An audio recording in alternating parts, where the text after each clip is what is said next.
Blue વિટ્રિયલ જેનું સૂત્ર CuSO4 × 5H2O એટલે કોપર સલ્ફેટ પેન્ટાહાઇડ્રેટ, તેને જ બ્લુ વિટ્રિયલ કહેવામાં આવે. તેમાં સ્ફટિક જળ એટલે કે વોટર ઓફ ક્રિસ્ટલાઇઝેશનનું ટકાવાર પ્રમાણ શોધો એવો ક્વેશ્ચન આપણને પૂછવામાં આવ્યો છે.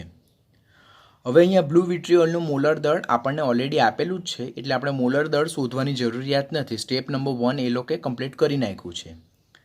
સ્ટેપ નંબર શું છે, ક્વેશ્ચન શું છે? આપણે સ્ફટિક જળ દેટ ઇઝ 5 મોલેક્યુલ્સ ઓફ ક્રિસ્ટલાઇઝેશન.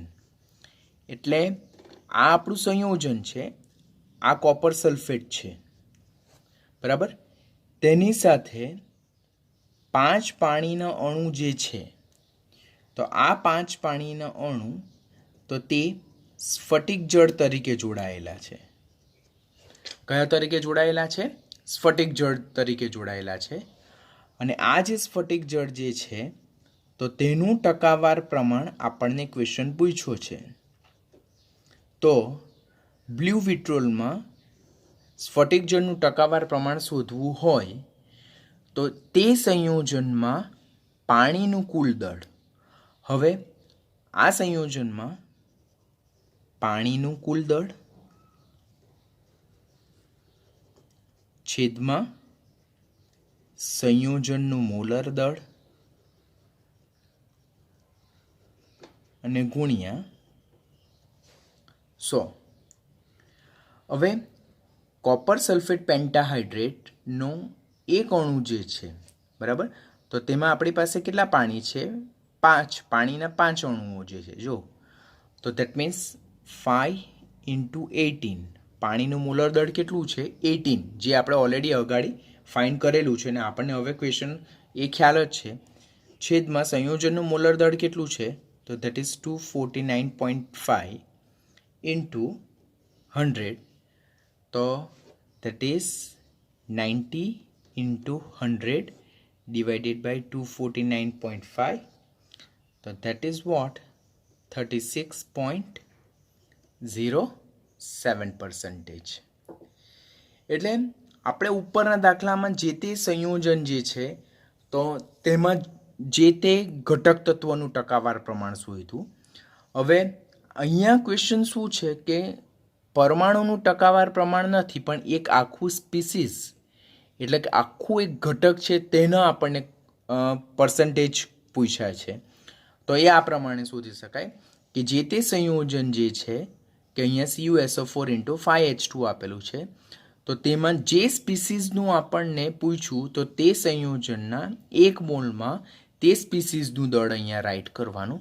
જો અહીંયા 4 H2O હતે તો અહીંયા હું 4 × 18 લખતે. જો હું અહીંયા 2 લખતે તો અહીંયા 2 × 18 કરતે, ગુણ્યા 100 ડિવાઇડેડ બાય 249.5, કે જે બ્લુ વિટ્રિયોલનો મોલર દળ છે. તો એ રીતે કરતાં આપણને જે સ્ફટિક જળ છે તેના પર્સન્ટેજ કેટલા મળે? 36.07% મળે છે. નેક્સ્ટ, એમોનિયમ ડાયક્રોમેટમાં ધન આયનનું ટકાવાર પ્રમાણ શોધો અને સંયોજનનું મોલર દળ આપણને 252 ઓલરેડી આપેલું છે. હવે ઘણી વખત એ લોકો આપણને સૂત્ર નહીં આપશે, એ લોકો ડાયરેક્ટ નામ જ આપશે કે એમોનિયમ ડાયક્રોમેટમાં ધન આયનનું ટકાવાર પ્રમાણ ખાલી જગ્યા છે. તો ફર્સ્ટ આપણે સૂત્ર બનાવતા આવડવું જોઈએ. તમારું 11th અને 12th કમ્પ્લીટ થાય તો 2 વર્ષને અંતે તમને સૂત્ર કેવી રીતે બનાવવાનું તે તમને આઈડિયા આવી જશે. અત્યારે એના વિશે તમારે ટેન્શન નહીં લેવાનું. હવે આ જે એમોનિયમ ડાયક્રોમેટ છે જેનું સૂત્ર આવું છે NH4 twice Cr2O7, તો તે 2NH4+ ધરાવે પ્લસ Cr2O7 -2 ધરાવે છે. આ આપણો શું છે? ધનાયન છે. આ આપણો શું છે? ઋણાયન છે. ધન આયનને આપણે કેટાયન કહીશું, ઋણાયનને આપણે એનાયન કહીશું. એટલે એમોનિયમ ડાયક્રોમેટનો 1 મોલમાં આપણી પાસે 2 મોલ ધનાયન અને 1 મોલ ઋણાયન છે. અને આપણને આનું ટકાવાર પ્રમાણ કેટલું છે તેવો ક્વેશ્ચન પૂછવામાં આવ્યો છે. એટલે આપણે હવે સૂત્ર લખવાનું શું થાય કે ધન ion that is NH4 plus નું ટકાવાર પ્રમાણ is equal to એમોનિયમ ડાયક્રોમેટમાં ધન આયનનું કુલ દળ, એટલે તે સંયોજનમાં જે સ્પીસીસનું આપણને પર્સન્ટેજ પ્રપોર્શન પૂછવામાં આવે, ટકાવાર પ્રમાણ પૂછવામાં આવે, તો તે સ્પીસીસનું તે સંયોજનમાં કુલ દળ, એટલે કે એને એક મોલ નમૂનામાં તેનું કુલ દળ છેદમાં સંયોજનનું મોલર દળ અને ગુણ્યા 100. હવે એમોનિયમ ડાયક્રોમેટમાં આપણી પાસે કેટલા એમોનિયમ આયન છે? 2 એમોનિયમ આયન છે. તો એ જે 2 એમોનિયમ આયન જે છે, તો તે એમોનિયમ આયનનું આણ્વીય દળ કેવી રીતે શોધાય? તો 1 ઇન્ટુ નાઇટ્રોજનનું પરમાણ્વીય દળ વત્તા 4 ઇન્ટુ હાઇડ્રોજનનું પરમાણ્વીય દળ. હવે નાઇટ્રોજનનું પરમાણ્વીય દળ કેટલું છે? તો ધેટ ઇઝ 14 પ્લસ હાઇડ્રોજનનું પરમાણ્વીય દળ કેટલું છે? તો ધેટ ઇઝ 1 ને 14 વત્તા 4 તો ધેટ ઇઝ 18. હવે એક એમોનિયમ આયનનું જે આણ્વીય દળ છે તે કેટલું છે? 18 છે. એવા એમોનિયમ ક્રોમેટ જે છે તેના એક મોલ નમૂનામાં આપણી પાસે 2 એમોનિયમ આયન છે. તો અહીંયા આપણે 2 ઇન્ટુ 18 કરવું પડે, ડિવાઇડેડ બાય સંયોજનનું મોલર દળ આપણને ઓલરેડી 252 આપ્યું છે અને ગુણ્યા અહીંયા કરશું 100. આ ક્યાંથી આવ્યું આપણને? કે એમોનિયમ ડાયક્રોમેટ જે છે તો તેમાં એક એમોનિયમ આયન જે છે તો તેનું દળ કેટલું છે? 18. હવે આપણી પાસે જે સંયોજન છે એમોનિયમ ડાયક્રોમેટ તેમાં આપણી પાસે એવા કેટલા એમોનિયમ આયન છે? તો 2 એમોનિયમ આયન છે. એટલે એક મોલ એમોનિયમ ડાયક્રોમેટમાં આપણી પાસે 2 એમોનિયમ આયન છે. તો એ 2 એમોનિયમ આયનનું કુલ દળ લખવાનું થાય, તો that is 2 into 18 divided by 252 જે સંયોજનનું મોલર દળ છે અને ગુણ્યા કરવાનું 100. તો એમ કરતાં આપણને મળશે answer 18 into 2 that is 36 divided by 252 into 100 and that will give you 14.29%. તો પહેલાં આપણે પાણીનો નમૂનાનું ઉદાહરણ જોયું. પાણીના નમૂનામાં આપણને શું કીધું? કે હાઇડ્રોજન અને ઓક્સિજનનું ટકાવાર પ્રમાણ શોધવા માટે કીધું, એટલે પરમાણુનું ટકાવાર પ્રમાણ શોધવાનું કીધું. તો ત્યારે આપણે સૂત્ર કયું એપ્લાય કર્યું? કે તે સંયોજનના એક મોલ નમૂનામાં જે તે તત્વના પરમાણુનું કુલ દળ ડિવાઇડેડ બાય સંયોજનનું મોલર દળને ગુણ્યા 100. પરંતુ જ્યારે ઘટકનું એટલે કોઈ પર્ટિક્યુલર સ્પીસીસનું ટકાવાર પ્રમાણ શોધવા માટે કહે તો તે સંયોજનના એક મોલ નમૂનામાં તે સ્પીસીસનું કુલ દળ ડિવાઇડેડ બાય સંયોજનનું મોલર દળ ને ગુણ્યા 100 એ સૂત્ર એપ્લાય કરીને આપણે જે તે ઘટક તત્વ ઓર જે તે પર્ટિક્યુલર સ્પીસીસ એટલે કે ઘટકનું ટકાવાર પ્રમાણ આપણે શોધી શકીએ છીએ. ન્યૂ મોર ક્વેશ્ચન.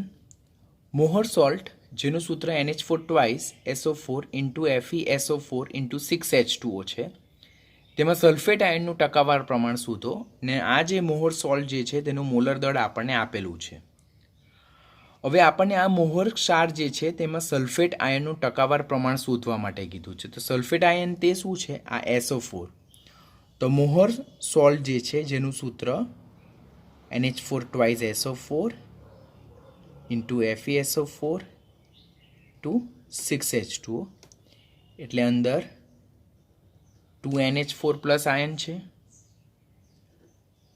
વત્તા 1 Fe પ્લસ 2 આયન છે વત્તા 2 સલ્ફેટ આયન છે. આયરા જો આપણી પાસે SO4 જે છે ને તો તે SO4 છે તેને શું કહેવાય? સલ્ફેટ આયન કહેવાય. અને તેનું સૂત્ર શું છે? આ રીતે છે. SO4 -2 જે છે તો તેને શું કહેવાય? સલ્ફેટ આયન, અને સલ્ફેટ આયન કહેવાય, અને પ્લસ અંદર 6 પાણીના અણુ છે. તો આ જે સલ્ફેટ આયન જે છે તેનું આપણે શું શોધવાનું છે? ટકાવાર પ્રમાણ કેટલું છે તેવો ક્વેશ્ચન છે. તો SO4-2 એટલે કે સલ્ફેટ આયનનું ટકાવાર પ્રમાણ ઇઝ ઇક્વલ ટુ સલ્ફેટ આયનનું તે સંયોજનમાં કુલ દળ. આપણને અહીંયા સંયોજન કયું આપેલું છે? આપણને અહીંયા સંયોજન મોહર ક્ષાર આપેલું છે. તો મોહર ક્ષાર જે સંયોજન છે તો તે સંયોજનમાં સલ્ફેટ આયનનું કુલ દળ ગુણ્યા સંયોજનનું મોલર દળ અને ગુણ્યા 100. હવે સંયોજનમાં સલ્ફેટ આયન કેટલા છે? આપણી પાસે 2 છે. તો 2 ગુણ્યા 96 ડિવાઇડેડ બાય આ સંયોજન છે ને સલ્ફેટ આયન. તો સલ્ફેટ આયનનું મોલર દળ કેવી રીતે શોધાય? તો 1 into sulphur plus 4 into oxygen.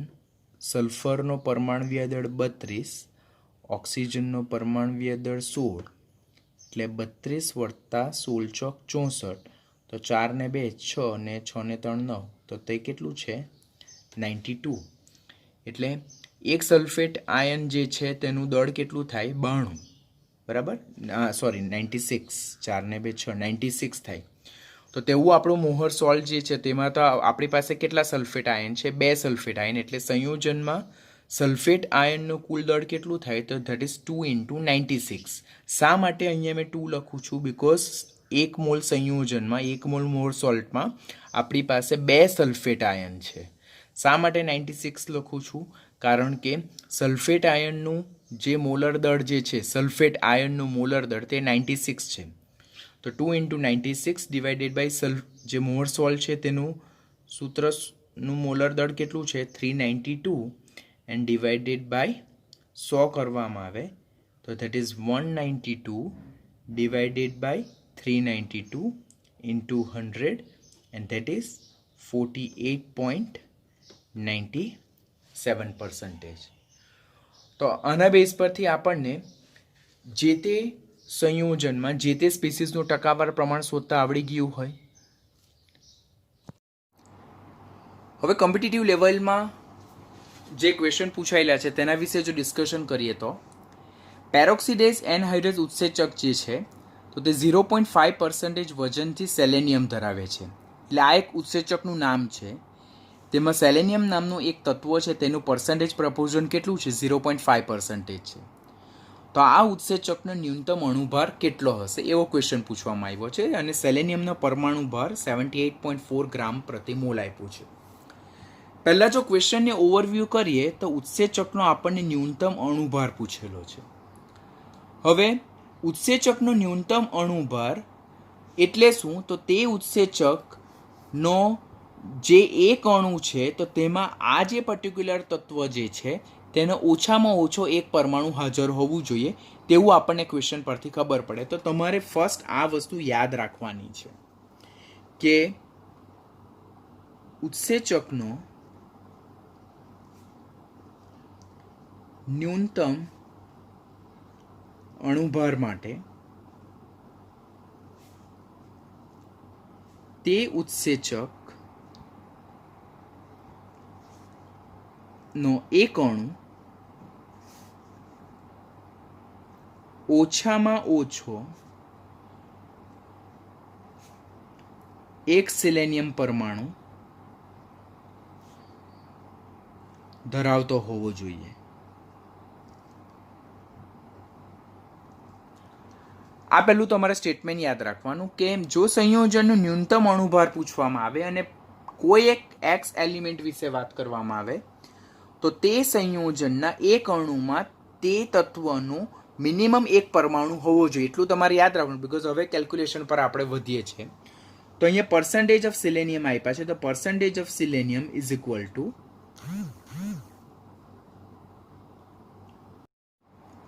તે સંયોજનમાં સિલેનિયમનું કુલ દળ ભાગ્યા સંયોજનનું ન્યૂનતમ આણ્વીય દળ, જે કંઈ નહીં પરંતુ શું છે, મોલર દળ છે, અને ગુણ્યા 100 છે.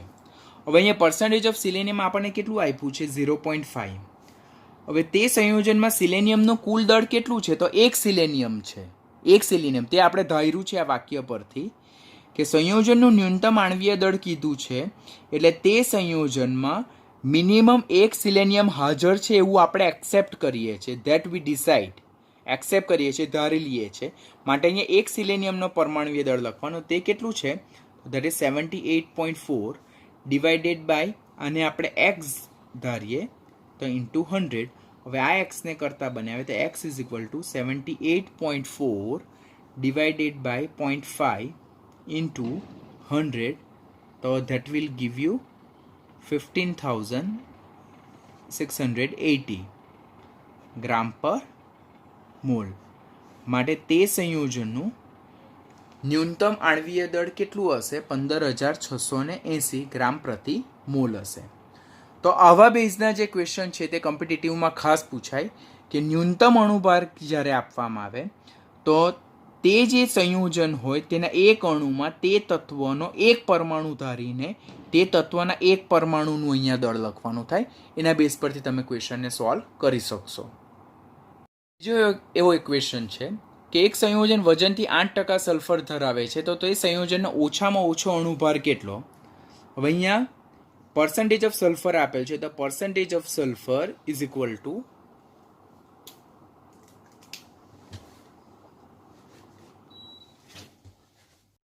percentage of sulfur is equal to તે સંયોજનમાં સલ્ફરનું દળ છેદમાં સંયોજનનું ન્યૂનતમ આણ્વીય દળ અને ગુણ્યા 100. હવે પર્સન્ટેજ ઓફ સલ્ફર આપણને અહીંયા આપેલું છે 8. તે સંયોજનમાં સલ્ફરનું દળ, હવે અહીંયા સંયોજનને ન્યૂનતમ આણ્વીય દળ કીધું છે, એટલે તે જે સંયોજન છે તેમાં મિનિમમ સલ્ફરનો એક પરમાણુ હાજર હોવો જોઈએ. તો મિનિમમ સલ્ફરનો એક પરમાણુ હાજર હોય તો સલ્ફરના એક પરમાણુનું દળ કેટલું? તો ધેટ ઇઝ 32.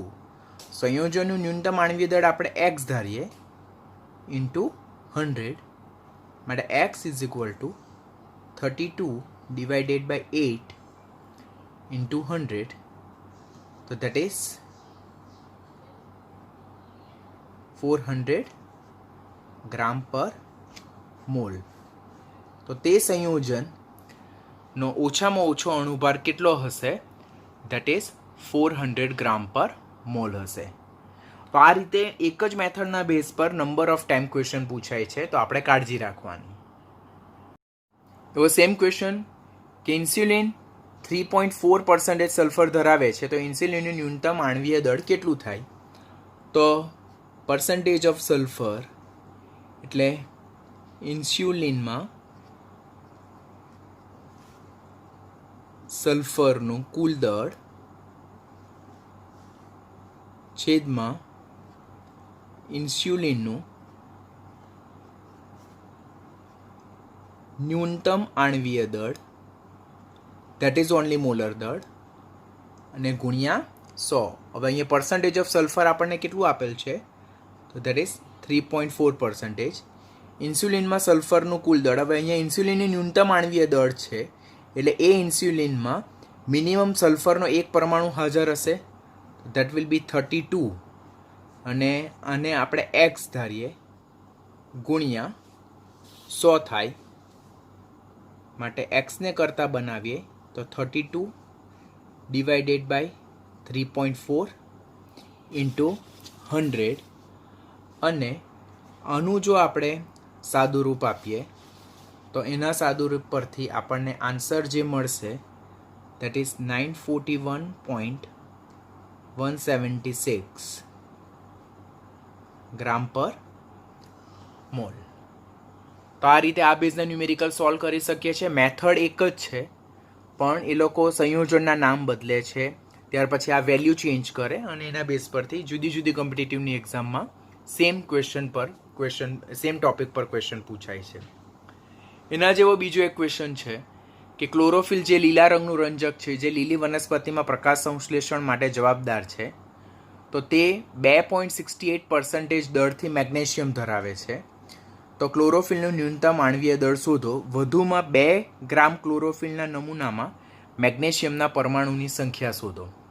અહીંયા 2 ક્વેશ્ચન છે. પહેલો ક્વેશ્ચન શું છે કે ક્લોરોફિલ 2.68% દળથી મેગ્નેશિયમ ધરાવે છે, તો ક્લોરોફિલનું ન્યૂનતમ આણ્વીય દળ શોધો.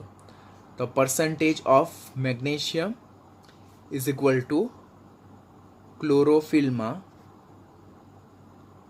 મેગ્નેશિયમનું કુલ દળ છેદમાં ક્લોરોફિલનું ન્યૂનતમ આણ્વીય દળ અને ગુણ્યા 100. પર્સન્ટેજ ઓફ મેગ્નેશિયમ આપણને અહીંયા આપ્યું છે that is 2.68 is equal to ક્લોરોફિલમાં મેગ્નેશિયમનું કુલ દળ. હવે અહીંયા ક્લોરોફિલનું ન્યૂનતમ આણ્વીય દળ કીધું છે, એટલે ક્લોરોફિલના એક અણુમાં મિનિમમ એક મેગ્નેશિયમ પરમાણુ હશે, અને મેગ્નેશિયમ જે છે તો તેનું પરમાણવીય દળ કેટલું છે 24. હવે આ જો 24 તમને યાદ હોય તો જ તમે ફર્ધર ન્યુમેરિકલને સોલ્વ કરી શકો. ધેટ્સ વાય હું તમને હંમેશા કહું છું કે જે પરમાણવીય દળવાળું મેં તમને લિસ્ટ આપ્યું છે તે લિસ્ટ તમે ખાસ યાદ રાખજો. અને ક્લોરોફિલનું ન્યૂનતમ આણ્વીય દળ આપણે એક્સ ધારીએ તો ઇન્ટુ 100 માટે એક્સને કરતાં બનાવીએ તો x is equal to 24 divided by 2.68 into 100 gram પર મોલ. આપણો એક આન્સર થયો, બરાબર. હવે આ જે આન્સર જે મળે છે તો તે શું મળે છે આપણને? ક્લોરોફિલનું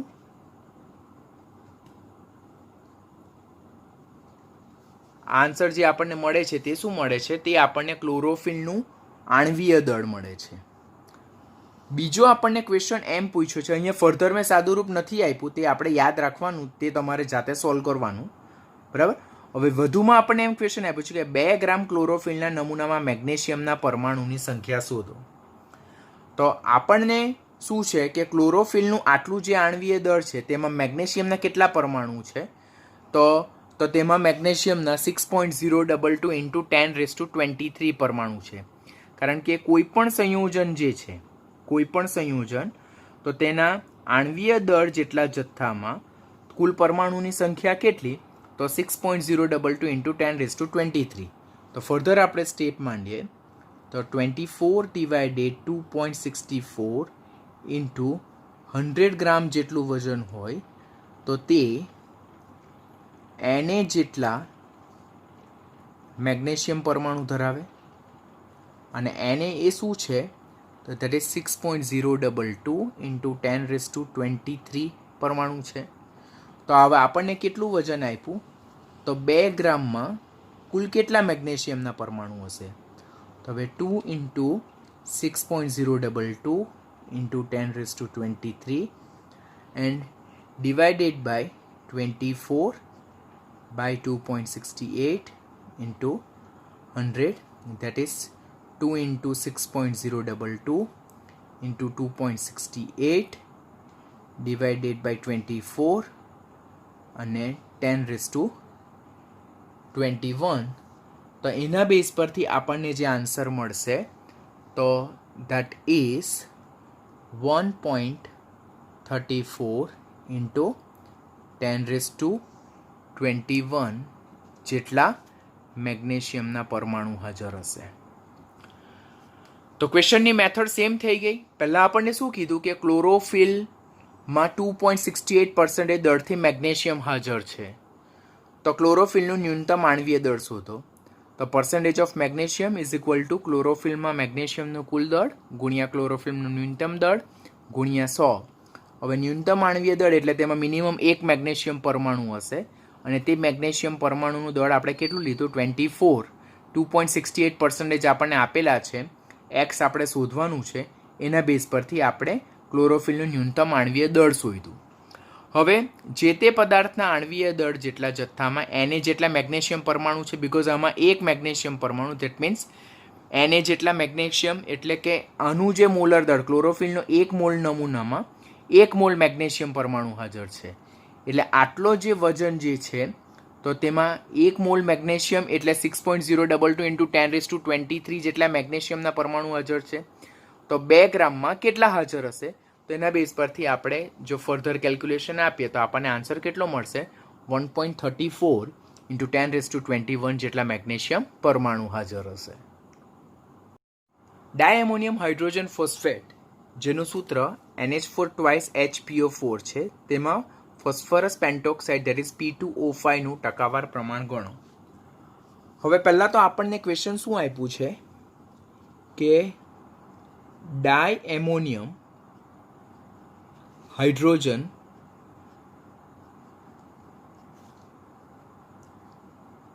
ફોસ્ફેટ અને તેમાં હાજર રહેલા P2O5 ના પર્સન્ટેજ ફાઇન્ડ કરવાના છે. હવે ડાયએમોનિયમ હાઇડ્રોજન ફોસ્ફેટ એટલે એનું સૂત્ર શું થાય? NH4 twice HPO4 થાય. તેમાં કોણ હાજર છે? ફોસ્ફરસ પેન્ટોક્સાઇડ હાજર છે. આવો ક્વેશ્ચન છે.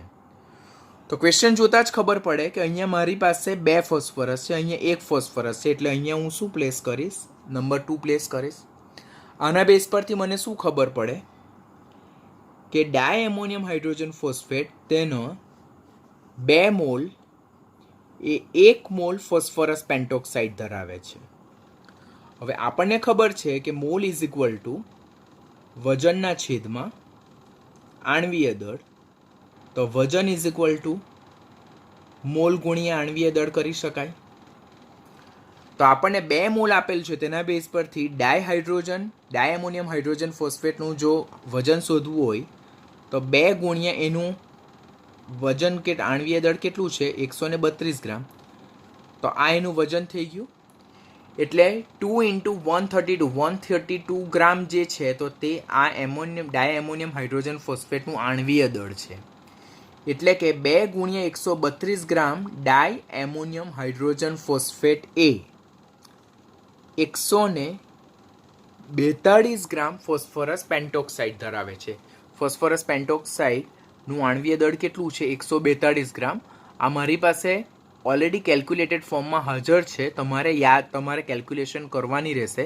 એના માટે તમને ફોસ્ફરસનો પરમાણવીય દળ ખબર હોવું જોઈએ, નાઇટ્રોજનનું પરમાણવીય દળ ખબર હોવું જોઈએ.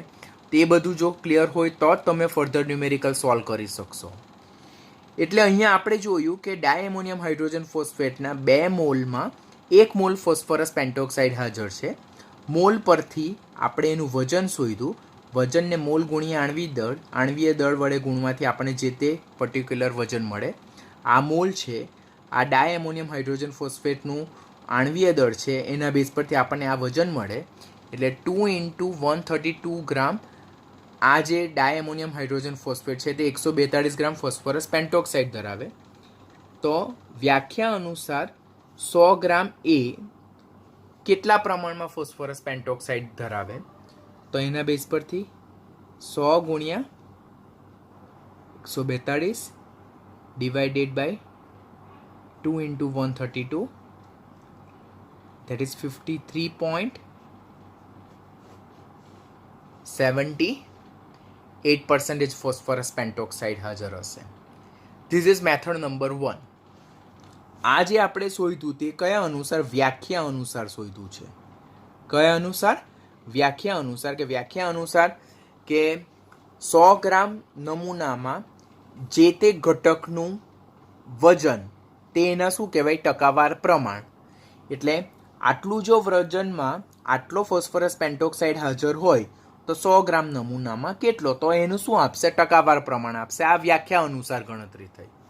અને સૂત્ર વાઇઝ જો ગણતરી જોઈએ તો મેથડ 1 શું કહે છે આપણને મેથડ 2 કે મેથડ 2 અનુસાર જો આપણે જઈએ તો % of P2O5 is equal to તે સંયોજનમાં P2O5 નું દળ છેદમાં સંયોજનનું કુલ દળ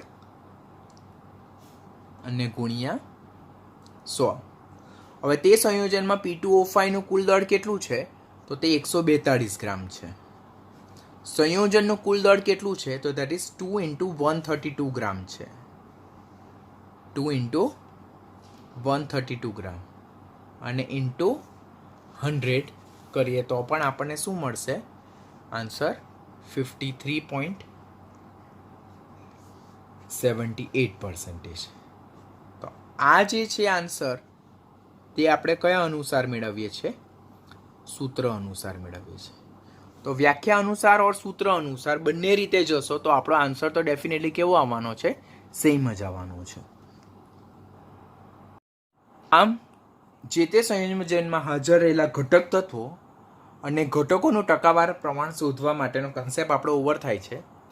હવે અહીંયા હું હોમવર્ક આપું છું કે જેમ કે ગ્રીન વિટ્રોલ એક સંયોજન છે જેનું સૂત્ર FeSO4 × 7H2O છે.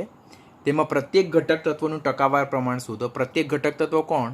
તો percentage of iron, percentage of sulphur, percentage of oxygen and percentage of hydrogen. તે શોધવાનું સૂત્રનો ઉપયોગ કરીને. આ જે સંયોજન છે તેનું મોલર દળ અહીંયા ઓલરેડી મેં મેન્શન કરેલું છે. તમારે જાતે શોધવાનો પ્રયત્ન કરવાનો અને આ આન્સર સાથે મેચ કરવાનું. અને જુદા જુદા તત્વોના જે પર્સન્ટેજ જે છે તેના આન્સર બી મેન્શન કરેલા છે, તો તમારે પ્રેક્ટિસ કરીને તેનો આન્સર વેરીફાઈ કરવાનો. સેકન્ડ, વ્હાઇટ વિટ્રિયોલ આપેલ છે જેનું સૂત્ર ZnSO4 × 5H2O છે, જેનું મોલર દળ અહીંયા મેન્શન કરેલું જ છે. તેનો ઉપયોગ કરીને અંદર રહેલા પ્રત્યેક ઘટક તત્વનું ટકાવાર પ્રમાણ શોધવાનું. તેના આન્સર મેન્શન કરેલા જ છે. ત્યાર પછી ઇથેનોલ જેનું સૂત્ર C2H5OH છે, તેમાં કાર્બનનું ટકાવાર પ્રમાણ શોધવાનું. ઇથેનોલનું મોલર દળ અહીંયા મેન્શન કરેલું છે. તેમાં કાર્બનનું ટકાવાર પ્રમાણ સૂત્રનો ઉપયોગ કરીને કરવાનું. અને ક્વેશ્ચન નંબર 4 અને 5 કે જે કોમ્પિટિટિવના ઘણા સારા ક્વેશ્ચન છે, ધેટ ઇઝ ક્લે, જેને ચિનાઈ માટી કહેવાય, જેનું સૂત્ર Al2O3 × K2O × 6SiO2. તો આ જે સંયોજન જે છે તેનું મોલર દળ અહીંયા આપેલું જ છે, બરાબર. તો તે મોલર દળનો ઉપયોગ કરીને પર્સન્ટેજ જે જુદા જુદા ઘટક છે તેના પર્સન્ટેજ ફાઇન્ડ કરવા માટેનું સૂત્રનો ઉપયોગ કરીને એમના એલ્યુમિનાનું, પછી આ ડાયપોટેશિયમ ઓક્સાઇડ અને સિલિકાના પર્સન્ટેજ ફાઇન્ડ કરવાના. એના આન્સર પણ મેન્શન કરેલા છે. એવી રીતે પોટાસ એલમ જેનું સૂત્ર K2SO4 × Al2SO4 thrice × 24H2O, જેનું મોલર દળ અહીંયા 948 ગ્રામ ઓલરેડી આપેલું જ છે. તો તેનો ઉપયોગ કરીને અંદર પોટેશિયમ સલ્ફેટ એટલે K2SO4ના કેટલા પર્સન્ટેજ છે, પછી H2O જે છે તેના કેટલા પર્સન્ટેજ છે તે ફાઇન્ડ કરવાના. હવે આ બંને દાખલામાં કાળજી રાખજો કે અહીંયા પર્સન્ટેજ ઓફ એલ્યુમિના ફાઇન્ડ કરવું હોય તો એલ્યુમિના આખાનું દળ લેવાનું, ડિવાઇડેડ બાય મોલર દળ કરવાનું અને ગુણ્યા 100 કરવાનું. પર્સન્ટેજ K2O ફાઇન્ડ કરવું હોય તો K2Oનું આણવીય દળ છેદમાં મોલર દળ ગુણ્યા 100 કરવાનું. અને સિલિકાના પર્સન્ટેજ ફાઇન્ડ કરવા હોય તો 6 ગુણ્યા સિલિકાનું આણવીય દળ ભાગ્યા મોલર દળ અને ગુણ્યા 100 કરવાનું. તે ઓલરેડી અગાડીના ન્યુમેરિકલમાં મેં તમને સમજાવેલું છે, તો એ રીતે સોલ્વ કરવાનું. અને જો તમારા ન્યુમેરિકલમાં આન્સર સેટ નહીં થાય, નથી આવતા, નહીં સમજ પડે, તો call me any time. We will definitely solve the difficulties. હવે તત્વોના ટકાવાર પ્રમાણ પરથી આપણને કઈ માહિતી મળે? તો પહેલું, કોઈ પણ સંયોજન હોય તો તે કેટલા પર્સન્ટેજ પ્યોર છે, એટલે કે સંયોજનની પર્સન્ટેજ ઓફ પ્યોરિટી ઓર સંયોજનની શુદ્ધતા જાણી શકાય. અને બીજું, તત્વોના ટકાવાર પ્રમાણ જો જાણતા હોય તો એના બેઝ પરથી સંયોજનના આણવીય સૂત્રો અને આણવીય દળ શોધી શકાય છે. બંને question NEET point of view very important, એના બેઝ પર ખાસ જાણવાનું. અને બીજો ટોપિક પર નીટને બેઝ પર 2 થી 3 વખત ક્વેશ્ચન પૂછાય છે અને કોમ્પિટિટિવની બધી જ એક્ઝામમાં એના બેઝ પરના ખાસ ક્વેશ્ચન પૂછાય, જે આપણે નેક્સ્ટ લેક્ચરમાં લર્ન કરવાના છે, because that topic is quite big. તો પહેલા ટોપિક વિશે જો આપણે ઓવરવ્યૂ કરીએ તો તત્વોના ટકાવાર પ્રમાણ પરથી સંયોજનની શુદ્ધતા કેવી રીતે જાણી શકાય. તો એના માટે આપણે એક ન્યુમેરિકલ સોલ્વ કરવો પડે. ઉદાહરણ તરીકે જોઈએ આપણે તો મારી પાસે NaClનો એક અશુદ્ધ નમૂનો છે અને તેનું મેં પૃથક્કરણ એટલે કે એનાલિસિસ કર્યું. તો તેમાં મને ક્લોરીનનું ટકાવાર પ્રમાણ 45.5% માલુમ પડે છે. એટલે આ લાઈન પરથી મને શું સમજ પડે કે NaClનો કોઈ એક નમૂનો છે જેમાં ક્લોરીનનું ટકાવાર પ્રમાણ 45.5% માલુમ પડે છે. તો આ સોડિયમ ક્લોરાઇડનો જે નમૂનો છે તેની પર્સન્ટેજ પ્યોરિટી ઓર શુદ્ધતા કેટલી હશે તે જાણવું છે આપણે. તો સ્ટેપ નંબર 1, NaClનું મોલર દળ શોધવાનું. તો NaClનું મોલર દળ 1 * સોડિયમનું પરમાણ્વીય દળ પ્લસ 1 * ક્લોરીનનું પરમાણ્વીય દળ. હવે સોડિયમનું પરમાણ્વીય દળ 23 પ્લસ ક્લોરીનનું પરમાણ્વીય દળ 35.5, તો ધેટ ઇઝ 58.5 ગ્રામ પર મોલ. તો તે સોડિયમ ક્લોરાઇડનું મોલર દળ મળે છે. હવે સ્ટેપ નંબર 2 કે percentage of chlorine pure sample જે છે કે શુદ્ધ NaCl ના નમૂનામાં ક્લોરીનનું ટકાવાર પ્રમાણ. તે કેવી રીતે કે આપણને ખબર છે કે percentage of chlorine is equal to તે સંયોજનમાં ક્લોરીનનું દળ છેદમાં સંયોજનનું મોલર દળ અને ઇન્ટુ 100. હવે તે સંયોજનમાં ક્લોરીનનું દળ જો કેટલું છે 35.5, બીકોઝ NaClનો 1 મોલ નમૂનામાં આપણી પાસે ક્લોરીનના 1 મોલ નમૂનો છે એટલે એમાં ક્લોરીનનું દળ કેટલું છે 35.5. તો 35.5 divided by 58.5 and that is 60.6% આપણને શું મળે છે શુદ્ધ નમૂનામાં ક્લોરીન મળે છે. તો આ આપણે શુદ્ધ સોડિયમ ક્લોરાઇડના નમૂનામાં ક્લોરીનનું ટકાવાર પ્રમાણ જાણ્યું. હવે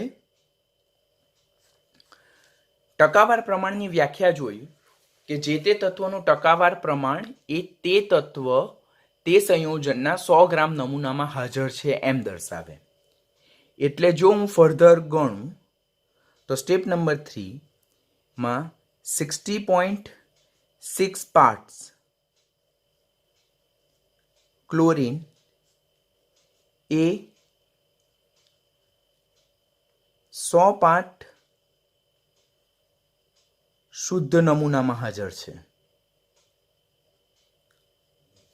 એટલે કે જ્યારે ક્લોરીનના પર્સન્ટેજ 60.6 હતા તો ત્યારે શુદ્ધ નમૂનાનું વજન કેટલું હતું તો તે 100 ગ્રામ હતું. અહીંયા પાર્ટ્સ એટલે તમે અહીંયા ગ્રામ પણ લખી શકો. તો 60.6 જ્યારે પાર્ટ્સ એટલે કે પર્સન્ટેજ ઓફ ક્લોરીન હતું ત્યારે શુદ્ધ નમૂનાનું વજન કેટલું હતું 100 હતું. હવે આપણી પાસે જે ન્યુમેરિકલ્સ છે તેમાં કેટલા પાર્ટ આપેલા છે ક્લોરીનના પર્સન્ટેજ તો તે 44.4 પાર્ટ્સ ક્લોરીન હોય તો ત્યારે નમૂનાનું વજન કેટલું હશે તો તે 45.5 divided by 60.6 into 100 that is 75 parts. Gating? પહેલા આપણે સોડિયમ ક્લોરાઇડનું મોલર દળ ગણ્યું. સેકન્ડ સ્ટેપમાં શુદ્ધ, અહીંયા આપણે અશુદ્ધ નમૂનો આપેલો હતો તો પહેલા આપણે શુદ્ધ નમૂનામાં શુદ્ધ સોડિયમ ક્લોરાઇડના નમૂનામાં ક્લોરીનનું ટકાવાર પ્રમાણ શોધ્યું. પછી આપણે એ ટકાવાર પ્રમાણ પરથી શું કીધું કે 66.6 પાર્ટ ક્લોરીન એ 100 પાર્ટ શુદ્ધ નમૂનામાં હાજર છે. તો હવે આપણે ન્યુમેરિકલમાં 45.5 પાર્ટ ક્લોરીન એ અમુક સોડિયમ ક્લોરાઇડના નમૂનામાં હાજર છે એવું કીધું. તો એ નમૂનાનું દળ કેટલું છે? તો 45.5 પાર્ટ ક્લોરીન એ કેટલા પાર્ટ શુદ્ધ નમૂનામાં હાજર હશે? તેના બેઝ પરથી 75 પાર્ટ જાણવા મળે. તો આ 75% જે છે તો તે શુદ્ધ નમૂનો હશે. આ 75 પાર્ટ્સ એ શુદ્ધ નમૂનો હશે અને અંદર 25 પાર્ટ શું હશે? અશુદ્ધિ. એટલે બંને ભેગા થઈને શું થાય? 100 પાર્ટ અશુદ્ધ સંયોજન બનાવશે. એટલે percentage purity of NaCl is how much percentage? 75%. એટલે તે NaCl ના નમૂનાની percentage purity કેટલી હતી? તો તે 75% હતી. ઘણી બધી રેફરન્સ બુક જે છે તો તે percentage purity માટે એક ઇક્વેશન આપે છે આપણને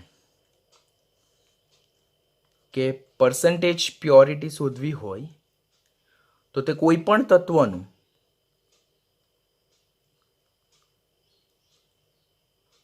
ટકાવાર પ્રમાણનું પ્રાયોગિક મૂલ્ય છેદમાં તત્વનું સૈદ્ધાંતિક મૂલ્ય અને ગુણ્યા 100.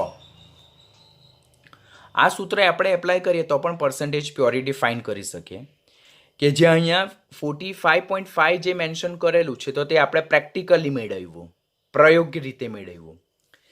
66.6 જે છે તો તે કેલ્ક્યુલેટેડ એટલે કે થિયોરિટિકલ છે, આપણે ગણતરી દ્વારા મેળવ્યું.